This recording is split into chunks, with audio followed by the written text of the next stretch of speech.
आओ धनिया आओ। देख धनिया, ई रहल हमार घर। अब ए घर में ते रानी बन के राज करी है और ए घर के कुल खानदान के इज्जत तोहरे हाथ में बा। कितना सुनर घर बा और आंगन भी कितना सुनर बा और द्वार भी कितना बड़ा प्यारा बा और शौचालय केने बा?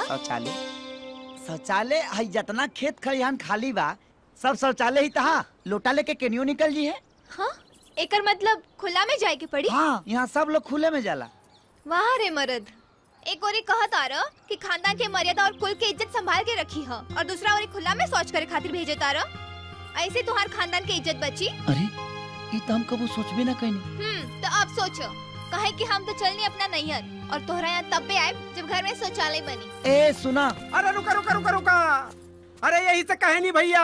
अरे गहना बने न गुड़िया, ना खेत लिखा है कचहरी में। घर में शौचालय बनवई है जाए न मेहरी बहरी में। घर में शौचालय बनवई है जाए न मेहरी बहरी में। अरे वाह राजा, तू तो बहुत अच्छा कलाकार बाड़ा। पूरा ड्रामा के जमा देला। Thank you. पार्टनर हाँ जी मैम जी। लगा तो तोर दाल गल गई। कौन दाल?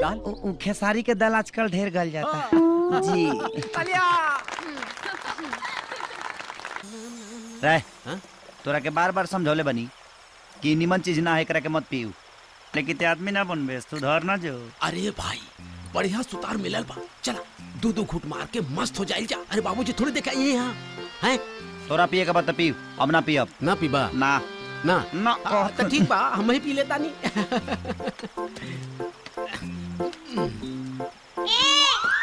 अरे अरे राजा, सब केहू तो खा के सूते गए, तो होने के कब खाई बजा? अब जाता नहीं सब मैडम जी हमनियों के खा के सूते। ई मैडम का लगौले बाड़ो? हमार नाम काजल है। हाँ ठीक बजाता नहीं सब। अरे वाह, ठंडा ठंडा ठंडा ठंडा। ई एकर टेस्ट कितना गंदा बा। कहा ना बर्फ के पोलियो मार देले रहला से गरमा कइल बा। हाँ मैडम तू मत पिया, दा। लेकिन बात ठंडे नु।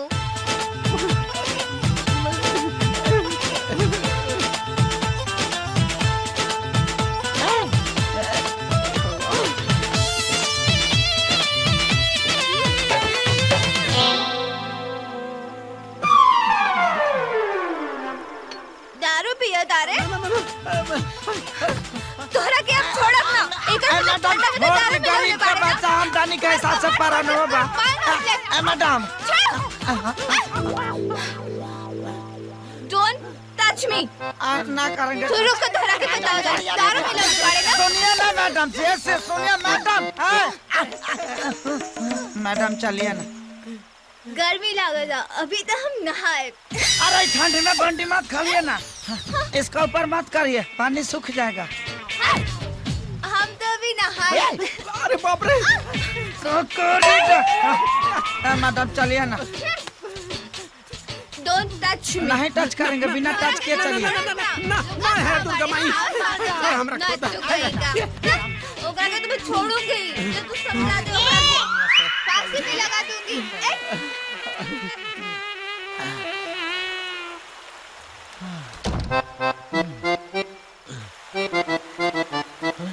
सब पी गइल रे दादा।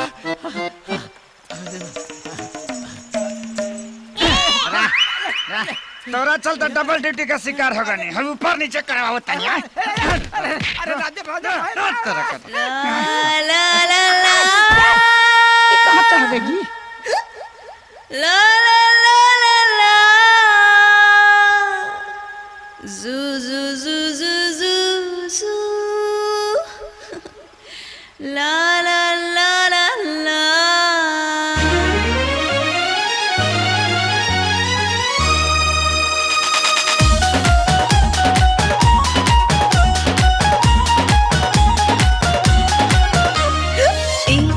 हमके पिया बोले रे दादा, देही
में रहिया देह बहराता राखी ले कितनो संभाल